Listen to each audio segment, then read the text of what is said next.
प्रश्नोत्तर सत्संग माध्यम से आज एक प्रश्न आया है। सुभाषिन पटनायक, भुवनेश्वर, उड़ीसा। उनका प्रश्न है कि महाराज, मैं आपका वीडियो देखती हूँ, हमारा उड़ीसा के हैं आप, ये हिंदी में प्रवचन करते हैं, बहुत अच्छा। राम नाम मैं जो है जप करती हूँ आपका वीडियो देख के, लेकिन मैं बहुत बीमार रहती हूँ। क्या राम नाम जपते जपते हमारा कभी शरीर में सुधार भी आएगा? बहुत सुंदर प्रश्न है। श्री राम, देखिए, ये शरीर में जो बीमारियां आती है दो प्रकार से आती है। एक तो यहाँ पर अपने कुछ खान पान में अगर कुछ गड़बड़ किया तो ही बीमारी आ सकती है।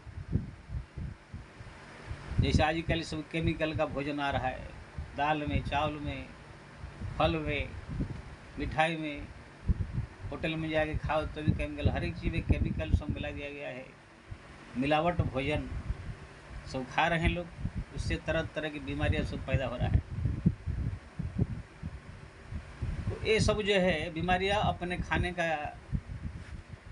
गलती के कारण हो रहा है। ये कोई पहले जन्म का प्रारब्ध है, सब नहीं। एक होता है हम सब स्वस्थ भोजन कर रहे हैं, स्वस्थ वातावरण में रह रहे हैं, तो भी बीमारी आ गया, तो ये पूर्व जन्म के भी कुछ रहता है। लेकिन ये पूर्व जन्म का है कि वर्तमान समय का गलती है, इसका निर्णय कोई इंसान नहीं कर सकता।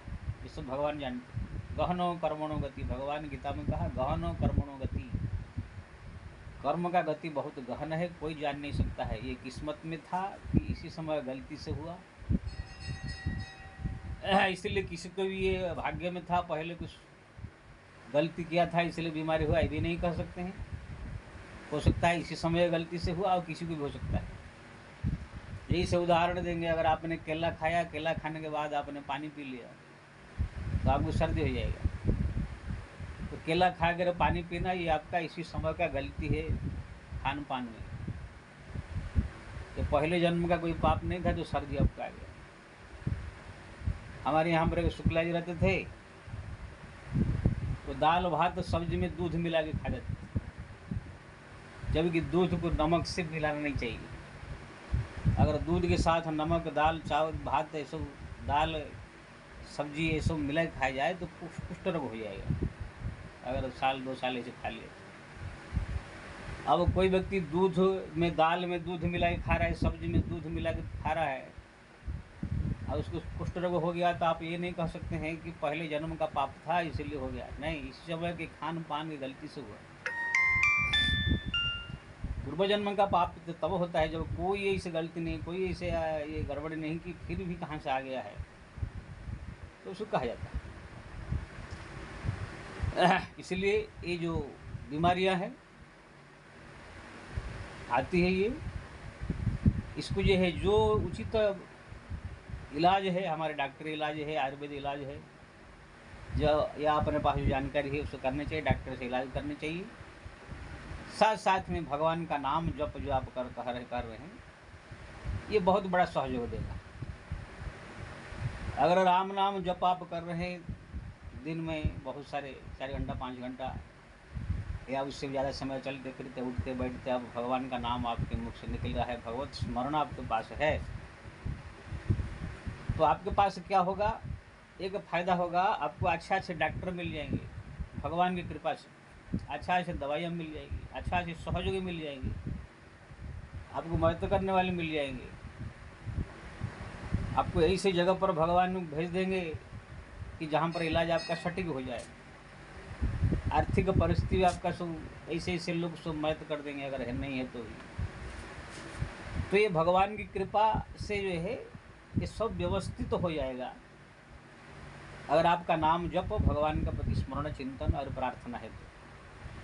अब आप थोड़ा दिन में बीमार मुक्त भी हो सकते हैं। उससे भी और आगे बात को, अगर ज़्यादा जप आपके पास है, रात दिन केवल प्रभु की याद में डूबे रहते हैं, उनके याद करके जो है आप रो पड़ते हैं, भावुक हो जाते हैं, शरीर रोमांच हो जाता है, पूरी तरह से शरणागत है, रात दिन प्रभु की याद में आंखें भीगे रहती है, तो ऐसे इसी प्रकार लगन वाले भक्तों को तो स्वयं भगवान, वो दवाई चालू भी रहेगा, डॉक्टरी इलाज चालू रहेगा, लेकिन भगवान एक दिन कृपा करके ऐसे आ जाएंगे अपने आप ही, अपने कृपा दृष्टि से जो है जो बीमारी हो आशीर्वाद दे देंगे, बीमारी जो है देखेंगे सुबह ही गायब है। चाहे कितना बड़ा कैंसर हो, कितना बड़ा एड्स हो, कितना बड़ा जो है टीबी हो, चाहे कुछ भी बीमारी हो, भगवान के खाली थोड़ा सा कृपा दृष्टि से सब बीमारी समाप्त हो जाते हैं। हमारे ऐसे जो है कि हमारे उड़ीसा में भक्तों के सालवेग के उड़ीसी भजन बहुत है, चल रहा है। एक भक्त हुए, उनकी माँ जो है, पहले तो ये भक्त नहीं थे, माँ भक्तिन थी ब्राह्मणी, लेकिन पुत्र जब बीमार हो गए, शरीर में एकदम जो है चारों तरफ घाव ही घाव भर गया, क्यों ना कुछ दुश्मनों ने उनको तलवार से चारों तरफ से मार के काट के उसका हाथ पैर उसको घायल कर दिया, तो वो सब धीरे धीरे कुष्ठ रोग में बदल गई, कीड़े पड़ गए, तो बहुत तकलीफ हुआ। तो माँ को जो है कहा सालवे को, माँ मेरे को जो है छोड़ दीजिए, नहीं तो मेरा जो शरीर का बीमारी आपको भी संक्रमण हो जाएगा, कोई बचने का चांस नहीं। लेकिन माँ बड़ा दृढ़ भक्ति वाली थी, भगवान कृष्ण की, जगन्नाथ की बहुत उपासना करती थी। बोली बेटा अगर तुम मेरा बात मानोगे, एक डॉक्टर है दुनिया का सबसे बड़ा, वो चाहे तो बिना दवाई से ठीक कर देगा। कौन है?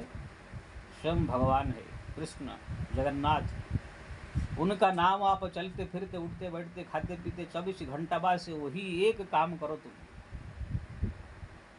तुम्हारा कोई काम नहीं, केवल बैठ करके आप हरे कृष्ण हरे कृष्ण हरे कृष्ण हरे कृष्ण हरे कृष्ण ही जप करो, बस भोजन में आपको कहाँ से ला के दूँगी। अगर आपने ऐसे 11 दिन कर दिया तो भगवान की कृपा हो जाएगी। माँ ने इसे मुँह से कह दिया 11 दिन, ठीक है माँ ऐसे मैं करूँगा। साल बेग जो है पूरा रात दिन 24 घंटा केवल राम राम राम हरे कृष्ण इस प्रकार जप करने लगे। 10 दिन हो गया, लेकिन इस शरीर में कोई परिवर्तन नहीं आया। तब बोला माँ कहीं कुछ बदला ना बेटा, वो 1 मिनट में कृपा करते हैं, अभी तो और पूरा दिन है।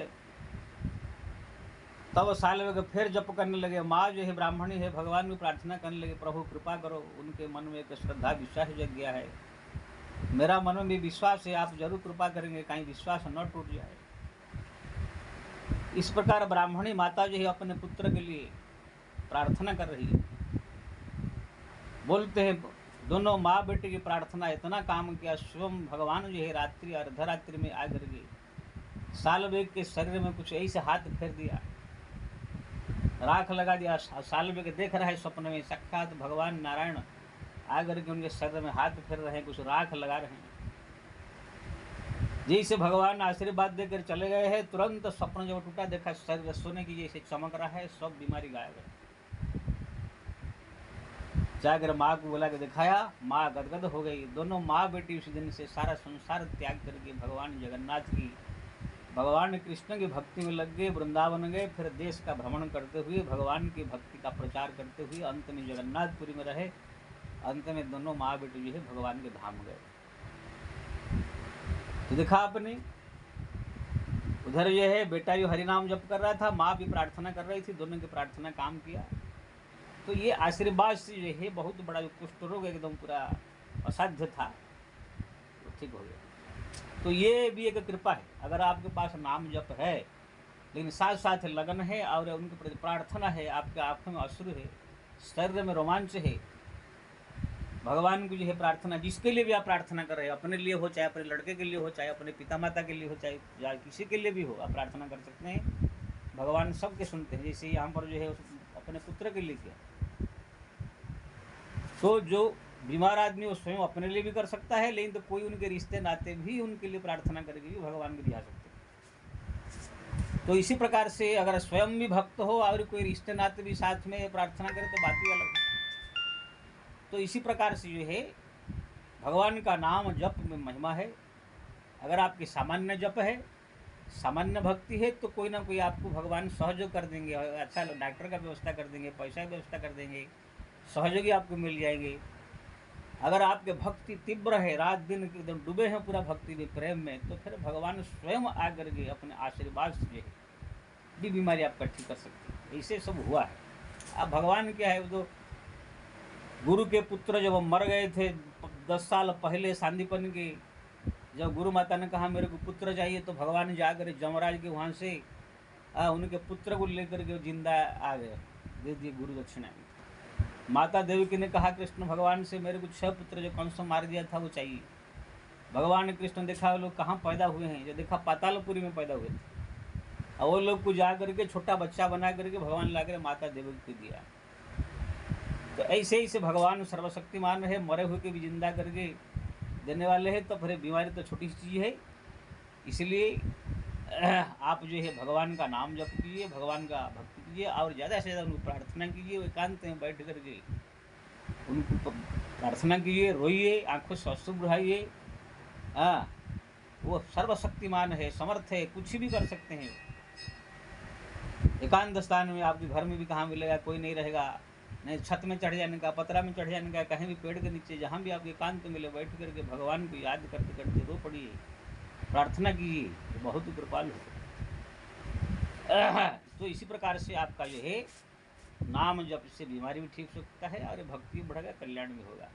इसलिए आपने पूछा था कि मेरा बीमारी ठीक हो सकता है, शरीर स्वस्थ हो सकता है, अवश्य होगा। आप लगन से जपिए और भगवान से प्रार्थना कीजिए, तो अवश्य पूर्ण होगा। जय श्री राम।